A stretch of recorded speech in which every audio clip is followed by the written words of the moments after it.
Vou fazer, então, um breve resumo, para não ocupar muito tempo, de toda essa trajetória. Essa trajetória, na verdade, ela é muito antiga. Eu tenho 43 anos, vou fazer 44 anos agora na sexta-feira, no dia 15 de novembro. E quando eu tinha 18 anos, 1999 especificamente, me caiu na mão um livro chamado O Imbecil Coletivo, do filósofo brasileiro Olavo de Carvalho. E esse livro foi um terremoto. Abalou muitas das convicções que eu tinha. Eu era um progressista padrão, moldado pelo sistema de ensino e pela grande mídia brasileira, dos anos 80 e 90. E eu li aquele livro e pensava, esse sujeito tem razão, isso que ele está falando é verdade, isso que ele está falando é verdade. A partir de então, eu comecei a me aprofundar mais nas questões que o Olavo propunha e acompanhar o trabalho do Olavo. Acabei virando um aluno do Olavo de Carvalho, quando ele lançou o curso online de filosofia. Eu sou natural de Curitiba, capital do Paraná, no sul do Brasil, e o Olavo chegou a morar lá. Eu cheguei a ver algumas aulas presenciais dele, então convivi um pouco. Eu era muito jovem, então não aproveitei muito. Estou falando de coisas de 2002, 2003, por aí, mas cheguei a ver algumas aulas presenciais, e isso orientou o meu trabalho intelectual e minha vida no geral, a convivência com a obra do Olavo, né? E em 2013 eu fundei uma livraria em Curitiba, onde eu morava, não moro mais. Era uma livraria, chamava Livraria Danúbio. Essa livraria funcionou durante 1 ano e meio. E acabei convivendo com outros aspirantes a escritores e pessoas que tinham pretensões intelectuais de modo geral, professores, jornalistas, tudo mais. E surgiu, nesse convívio da minha livraria, surgiu o Luiz César de Araújo, que era um rapaz que trabalha no Poder Judiciário e de quem eu fiquei amigo, e ele chegou um dia com um original para mim, impresso, né, encadernado numa apostila, e disse: escrevi um livro de contos, e me entregou. Eu não dei muita atenção para aquilo, achei que era mero devaneio dele. E um dia eu estava sem fazer nada, a livraria estava vazia, eu tirei aquilo da gaveta e comecei a folhear e achei bom. Era o livro A Vida é Traição, são 5 contos. Eu pensei, olha só, isso aqui é muito bom, mas eu sei que ele não vai achar espaço no mercado literário brasileiro, porque ele não tem ninguém que o indique de uma grande editora, ele não é um professor universitário dos departamentos de letras, então ele não vai ter entrada, ele não é famoso. Então eu sabia que ia ser muito difícil para que ele conseguisse qualquer tipo de publicação, e eu resolvi pôr em prática uma ideia que eu já tinha há algum tempo, que era de ter uma editora. Eu não sabia como fazer isso, não tinha a menor ideia, então eu tive que aprender fazendo, cometi vários erros ali, estou falando de 2014, né, 2013, 2014, e fui aprendendo, e assim nasceu a editora, além da livraria, que já não existe mais no formato físico, só virtual, né, livrariadanube.com.br, surgiu a editora com o primeiro livro, publicado em 2014, isso já faz 10 anos, que é o volume de contos A Vida é Traição, do Luiz César de Araújo. E desde então, eu comecei a publicar outras coisas, né, para fazer um contexto, talvez, para o pessoal de Portugal, mais do que o pessoal brasileiro. Em 2014, o Brasil era terra arrasada cultural, assim, era uma devastação completa. Nós não tínhamos absolutamente nada em termos de alternativa à mídia estabelecida e às grandes editoras, e todas elas tocando a mesma nota, a nota do progressismo, né, politicamente correto. E não tinha para onde fugir.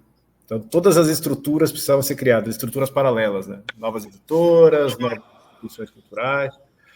E eu comecei a montar uma editora. Outras editoras surgiram, maiores do que a minha, e começaram a publicar livros que eram faltantes nas estantes brasileiras, né? Muitos livros de política, de ciência política, de economia, de filosofia, obras clássicas negligenciadas.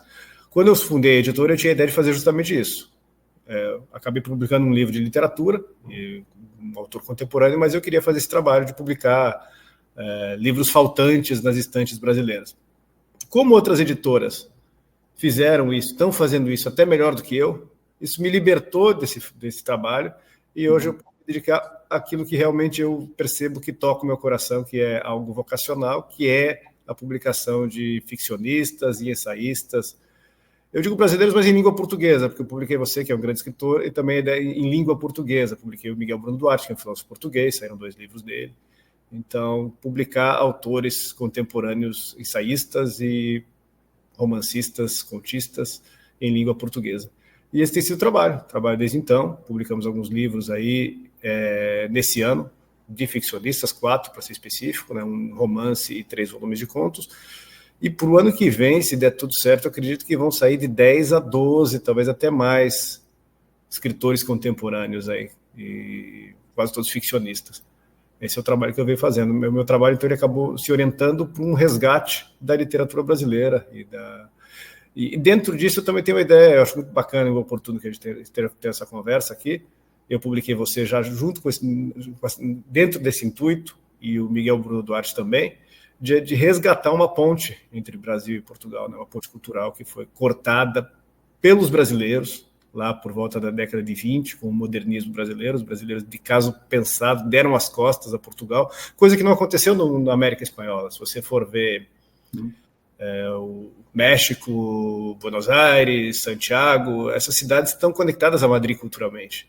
Lima, e o Rio de Janeiro não. O Rio de Janeiro voltou as costas a Lisboa há muito tempo. Então eu, dentro da minha pequena escala, aqui, modestamente, no que for possível, gostaria de refazer essa conexão com a nossa matriz cultural. Então é esse o trabalho. Excelente, excelente. Então, temos 2 coisas em comum. Temos várias, vamos focar em 2.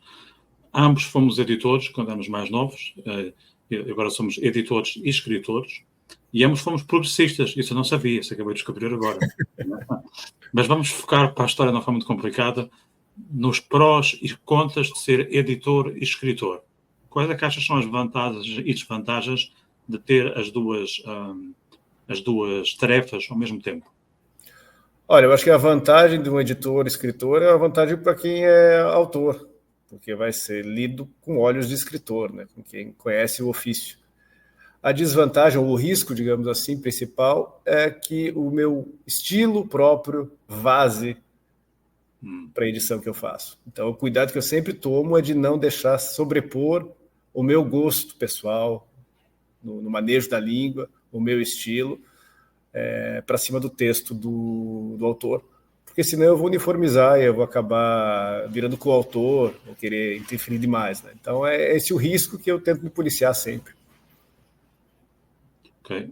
Ainda neste tema de, enfim, 2 pessoas, né? Tiveste uma relação estreita com o Olavo de Carvalho como aluno ou pupilo, né? O que é que tu aprendeste, enfim, em poucas palavras, do professor Olavo de Carvalho, e o que é que achas que ele opinaria do tempo que corre, de novembro de 2024, já após a vitória do Trump? O que eu aprendi, principalmente com o Olavo, foi a ter um senso de orientação na sociedade brasileira. Acho que isso é a principal lição. Nisso, o Olavo é uma figura socrática. As pessoas não vão entender a sua obra e a sua pedagogia olhando exclusivamente os textos dele. Tem que ver a vida dele, o trabalho dele, o impacto sobre a vida dos alunos. Inclusive, num livro que eu publiquei, chama O Magistério de Olavo de Carvalho, por uma paideia integral, acho que esse é o subtítulo, existem depoimentos de alunos, e os alunos falam exatamente sobre o impacto que teve na sua vida, no seu senso de orientação. O Olavo era um filósofo à moda antiga, um filósofo ao estilo de Sócrates, né? E não um filósofo universitário, acadêmico, um maníaco por textos e por minúcias e rigorismos farisaicos de filosofia universitária. Não, ele tinha essa ideia de uma filosofia encarnada na vida individual dele. Então, o impacto foi principalmente nesse sentido, né? O impacto de ser uma pessoa que conviveu, embora virtualmente, né, com um filósofo desse estilo, né, que poderia, inclusive, não ter escrito nada. O trabalho dele seria idêntico, né? Afinal, Sócrates também não escreveu, e tem outros exemplos históricos de filósofos dessa natureza. Então, o impacto foi nessa orientação. O livro, inclusive, que eu citei, O Magistério do Olavo de Carvalho, ele foi organizado por um português, pelo Mário Chaim, que é um português. Também dentro dessa ideia de voltar os olhos para Portugal também.